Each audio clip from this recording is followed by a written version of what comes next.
Ele vai guardar você da crise, sabe? E como eu tenho dito aqui, são momentos de oportunidade que o Senhor está dando para os seus filhos, para que você possa se destacar, para que Ele possa manifestar a glória dele na sua vida. Por isso é importante que você esteja atento para a direção de Deus. Então vamos para o texto base de hoje, para a nossa palavra que nós vamos compartilhar. Está lá em João 6, uma passagem que muitos conhecem. Acompanhem comigo. Depois dessas coisas, Jesus atravessou o mar da Galileia, que é o de Tiberíades. Uma grande multidão o seguia, porque tinha visto os sinais que ele fazia na cura dos enfermos. Então Jesus subiu ao monte e sentou-se ali com os seus discípulos. Ora, a Páscoa, a festa dos judeus, estava próxima. Então Jesus, erguendo os olhos e vendo que uma grande multidão se aproximava, disse a Filipe: Onde compraremos pão para lhes dar de comer?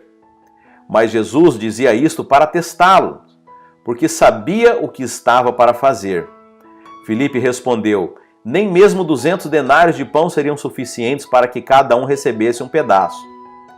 Um dos discípulos, chamado André, irmão de Simão Pedro, disse a Jesus: Aqui está um menino que tem 5 pães de cevada e 2 peixinhos.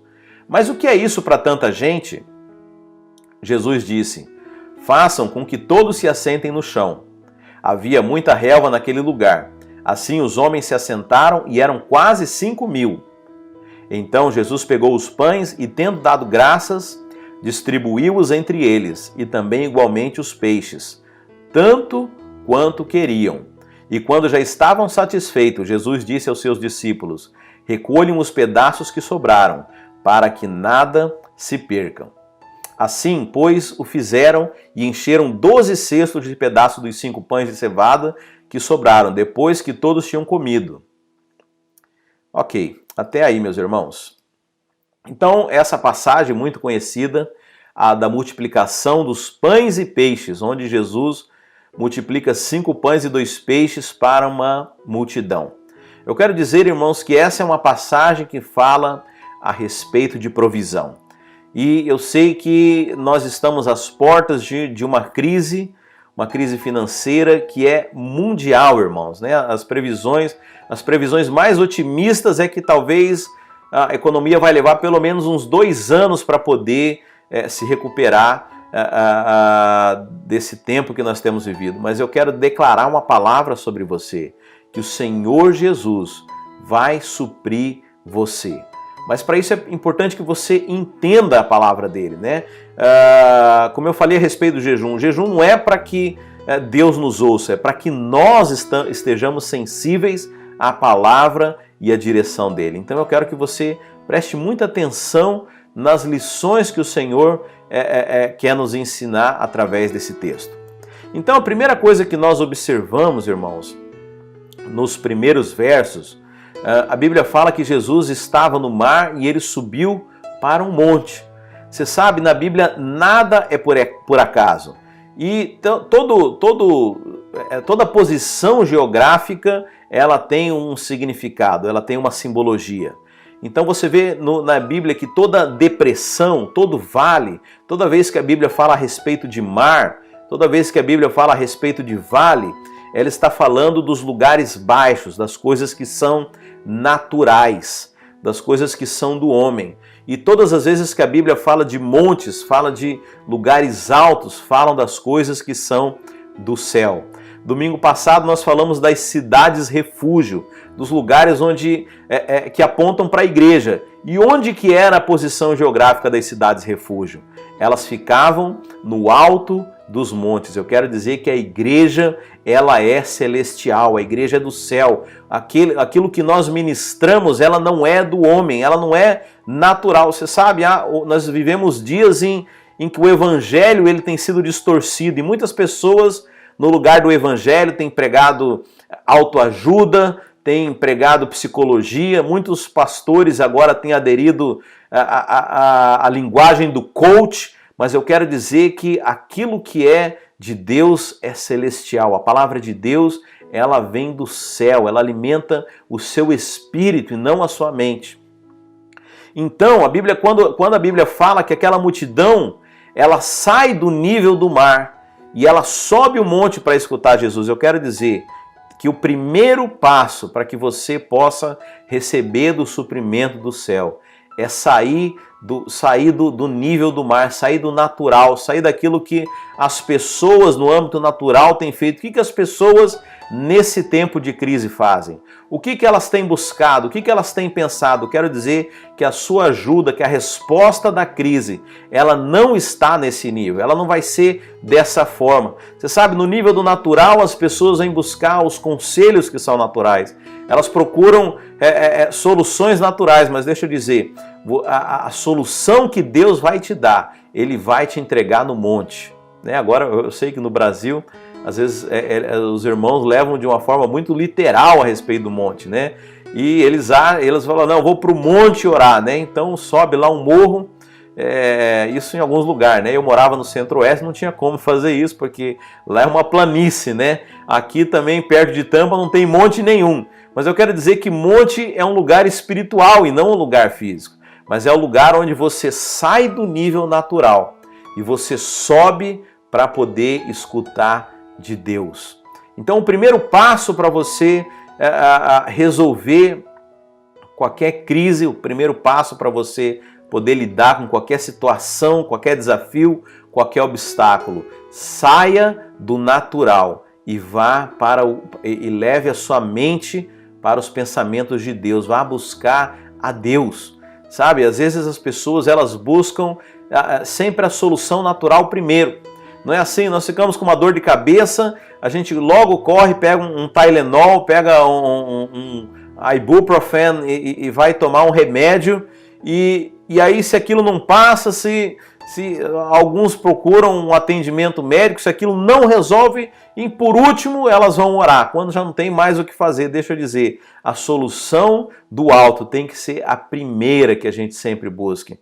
Nos momentos de crise, quando você estiver necessitando de qualquer coisa, o Senhor tem que ser o primeiro a você buscar, aquele primeiro que você recorre. Eu quero dizer que o primeiro conselho que você deve buscar tem que ser o conselho de Deus.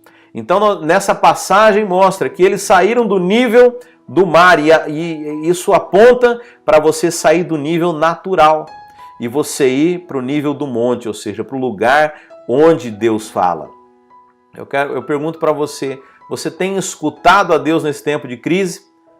Como eu falei, no dia de hoje, as pessoas no Brasil estão indo orar e jejuar, e isso é bom demais, porque eles estão indo buscar o monte, eles estão indo buscar a solução que vem do céu, a resposta que vem de Deus. E esse é o lugar onde nós devemos buscar a solução da crise.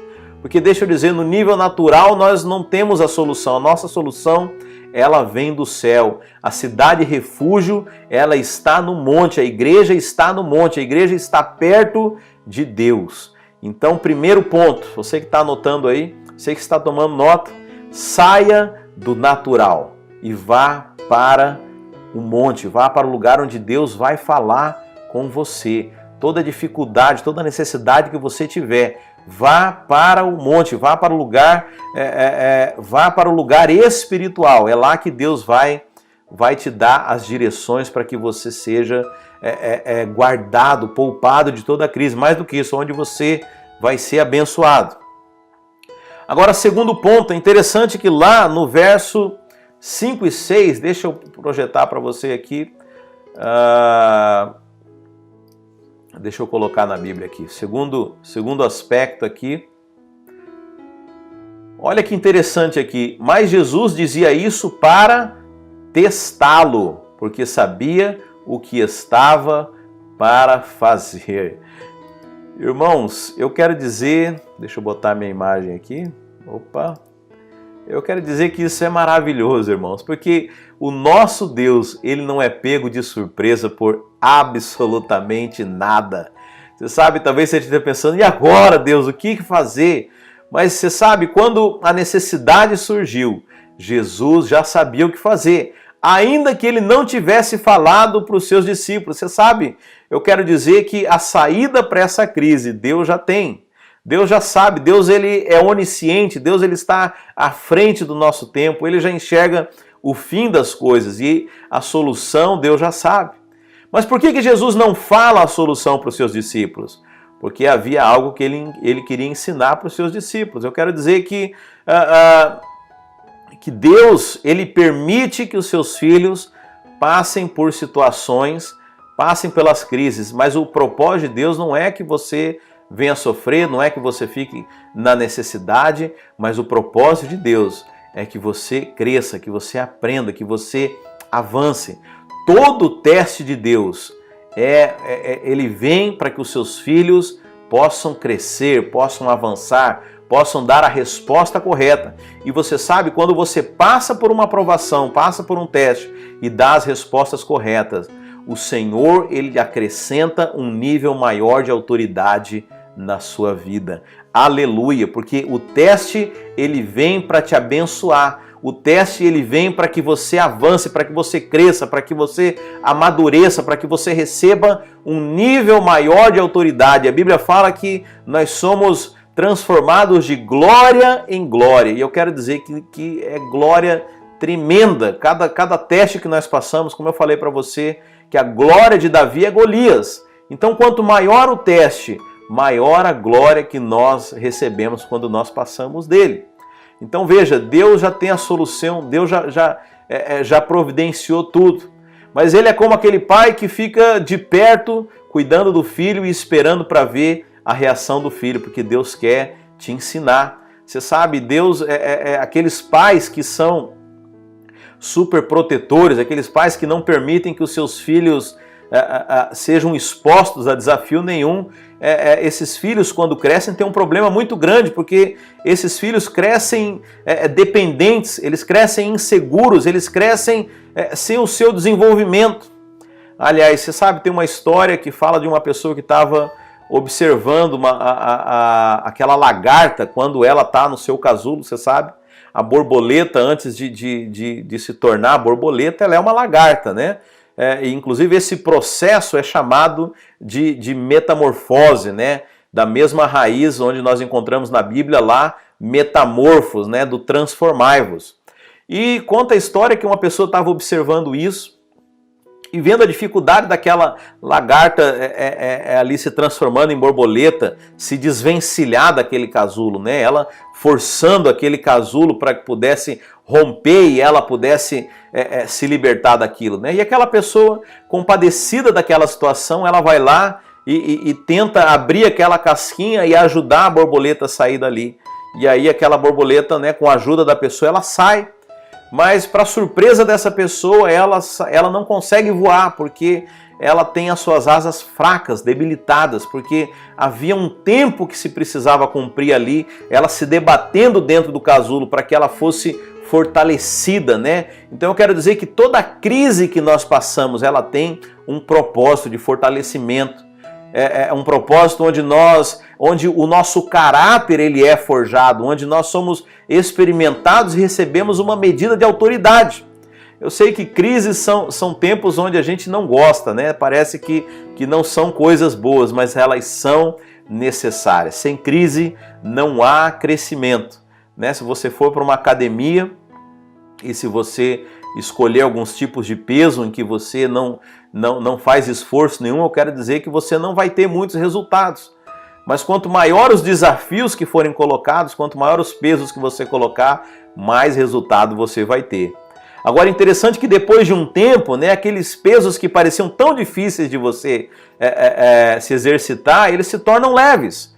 E aí você precisa colocar uma medida maior de peso. Você sabe, esse é o processo de crescimento. Deus está sempre trabalhando no nosso caráter, Deus está sempre trabalhando com você. Afinal de contas, você sabe, Deus não está tão preocupado, preste atenção nisso. Deus não está tão preocupado com o seu conforto, então, Deus não está tão preocupado com o seu bem-estar nessa vida, mas Deus está preocupado em forjar em você um caráter de filho, em preparar você para uma eternidade, onde a Bíblia fala que nós vamos reinar com Jesus Cristo, onde nós vamos, como filhos de Deus, governar o universo. Agora, você sabe, Deus precisa de filhos maduros. E filhos maduros, eles são forjados, são treinados, são preparados através desse tipo de situação, através de dificuldades, através de testes que Deus permite que nós passemos. Mais uma vez eu quero dizer, eu não acredito que Deus colocou essa crise, mas Deus utiliza essas crises para poder treinar os seus filhos. Afinal de contas, a palavra de Deus fala que Deus, ele corrige, ele educa aqueles que são os seus filhos, e há um tempo de aprendizado durante essa crise. Então é maravilhoso quando nós lemos aqui no verso 6, quando a Bíblia fala que Jesus dizia isso para testá-lo, porque sabia já o que estava para fazer. Eu quero dizer que a sua provisão, o cuidado sobre a sua vida, eu quero dizer que Deus já preparou tudo isso, mas Deus quer que você aprenda. Então ele é como aquele pai que está olhando para ver a reação do seu filho, mas de modo algum esse pai vai permitir que aconteça algo de mal com o seu filho. Mas eu pergunto para você, e agora? Qual a resposta? Deus está esperando para ver a sua reação. O que você vai fazer? Você vai tomar o controle das situações? Você vai liberar a palavra de fé? Ou você vai se acovardar nesses dias? Você sabe, Deus quer que você dê a resposta correta. E se você der a resposta correta, o resultado é que Deus vai te dar um novo nível de autoridade. Você sabe, Davi quando foi para o campo de batalha e lá estava Golias, ele era apenas um menino. Mas Davi saiu daquela luta como um príncipe. Eu quero dizer que depois dessa crise, muitos cristãos vão ser levantados. Muitas igrejas vão ser levantadas nesses dias como príncipes de Deus.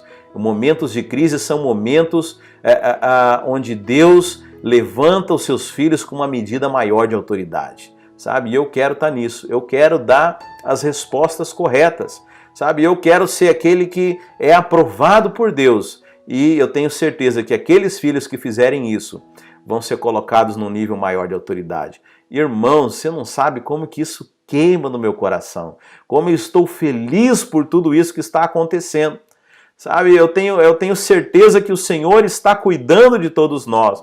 Mas Ele é aquele Pai que está alegremente aguardando a resposta correta dos seus filhos. Eu pergunto para você, qual é a resposta que você vai dar nesses dias? Vá para o monte, vá escutar o que Deus tem para falar para você.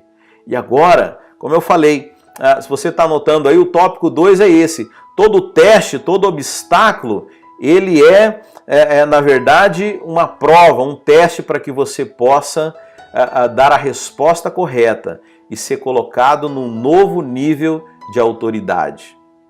Como eu falei, Deus usou ali uma crise no Egito para poder tirar José lá do fundo do calabouço e colocar ele na posição de governante da maior nação da terra. Você já imaginou isso, irmão? A gente quase não contextualiza, né? Mas você imagina, por exemplo, alguém lá do Brasil, alguém de um país que não tem muita expressividade.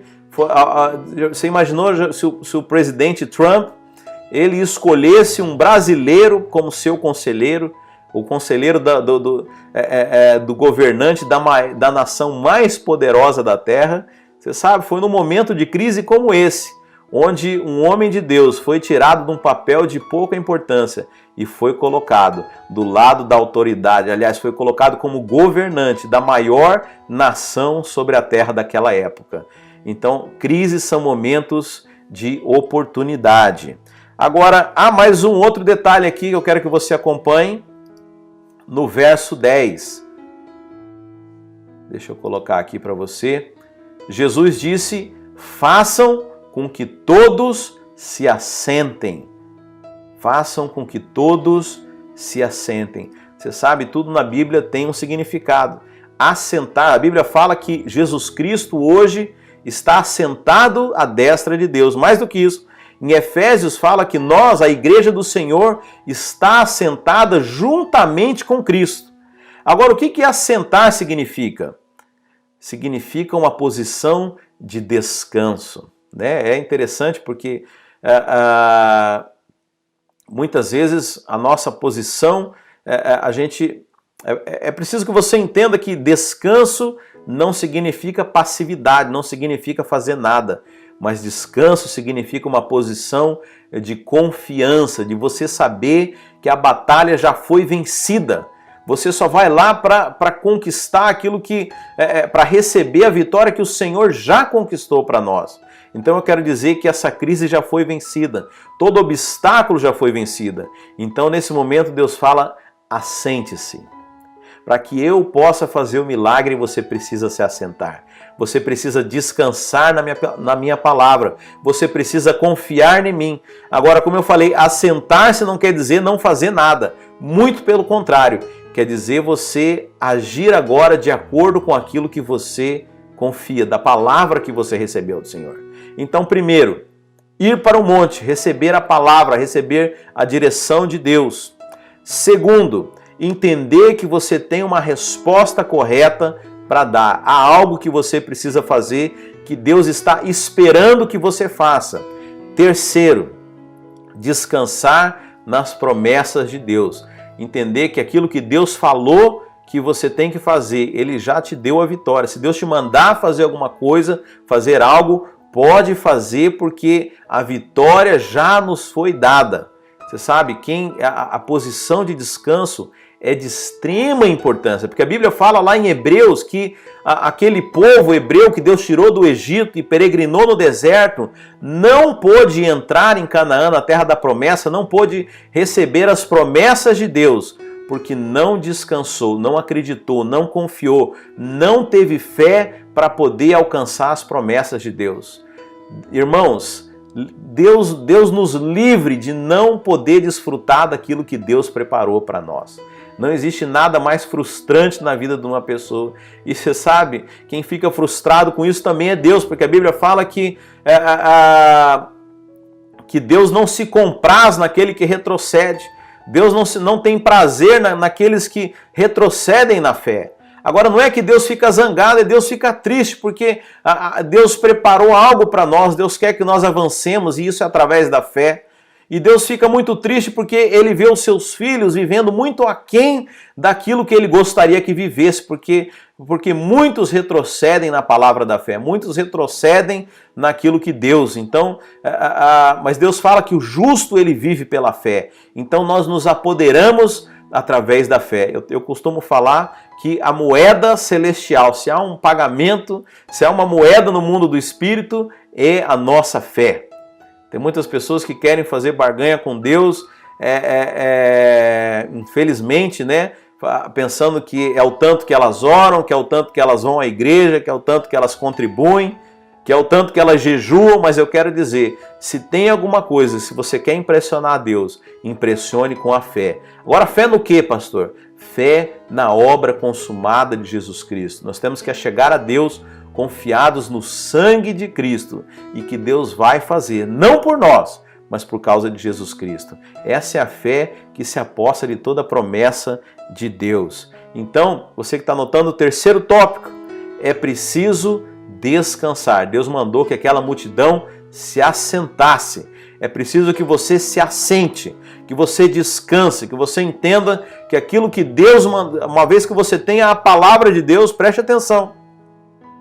Você precisa primeiro ouvir de Deus, tem que ir para o monte. Não se assente na beira do mar, não. Você está se assentando no lugar errado. Você vai para o monte, você escuta Deus, você dá a resposta correta. Aí você se assenta, porque Deus vai fazer. Eu quero dizer que não existe nada que honra mais ao Senhor do que a fé. Então, é o momento de se assentar. Agora, os pães ainda não haviam sido multiplicados.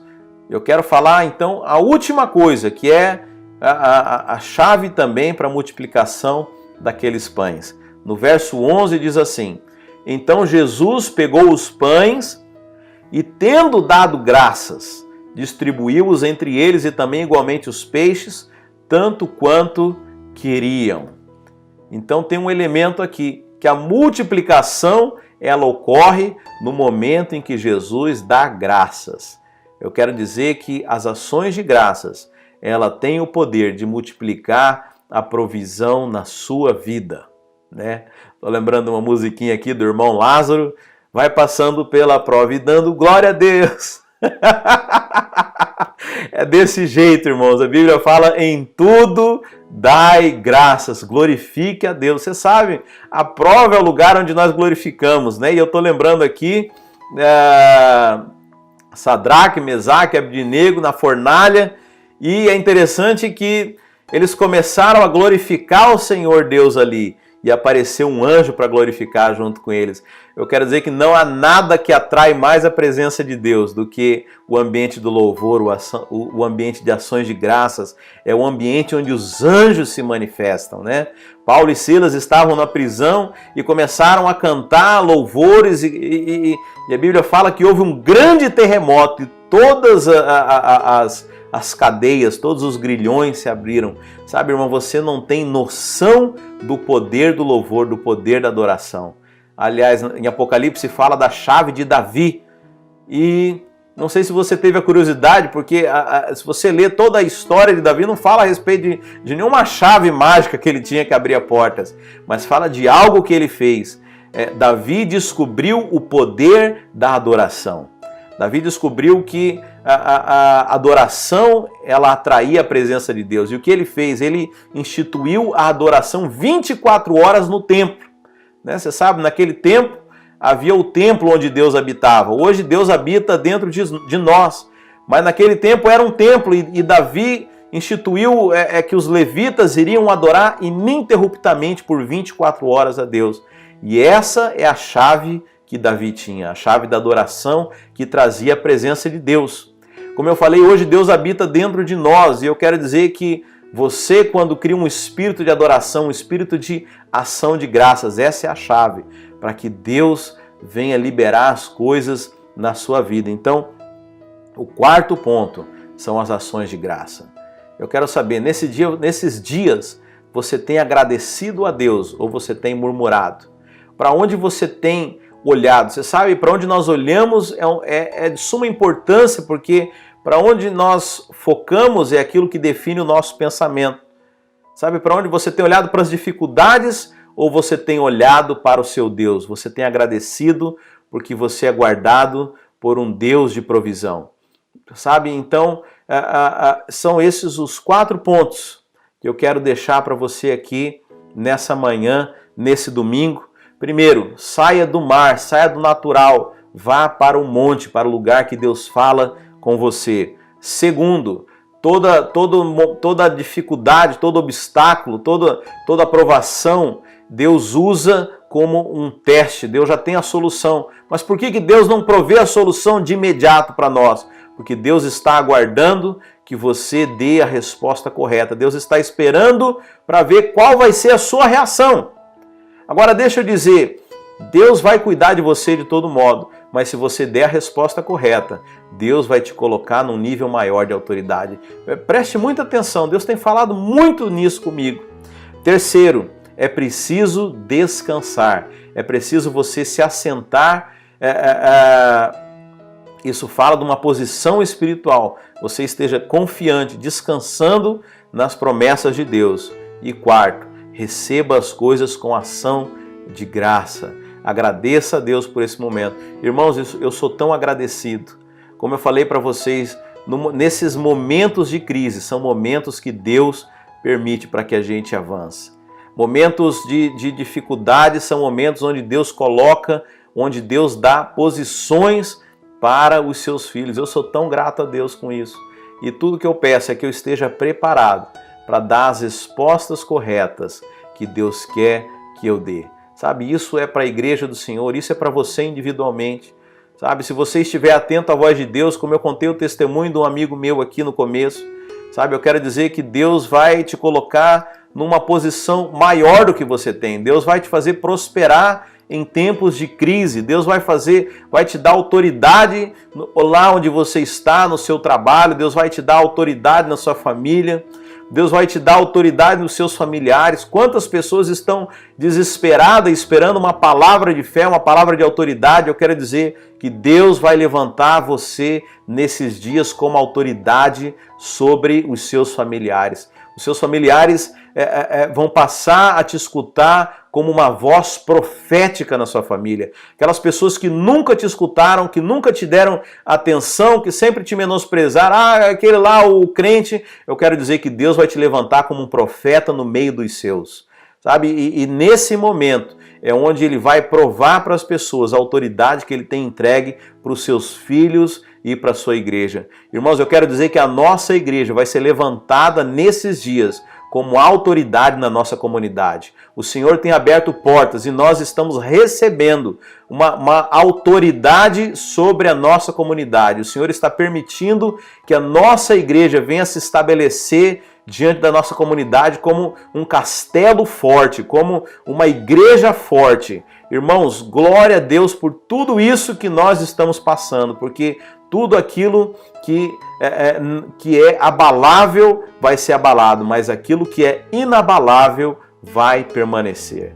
E eu quero que você receba isso como com o seu coração aberto, receba isso como e guarde isso com fé, porque, irmãos, eu tenho certeza que essa é a palavra de Deus para os nossos dias. Sabe, o Senhor tem sido tão generoso conosco, tão precioso, tão gracioso.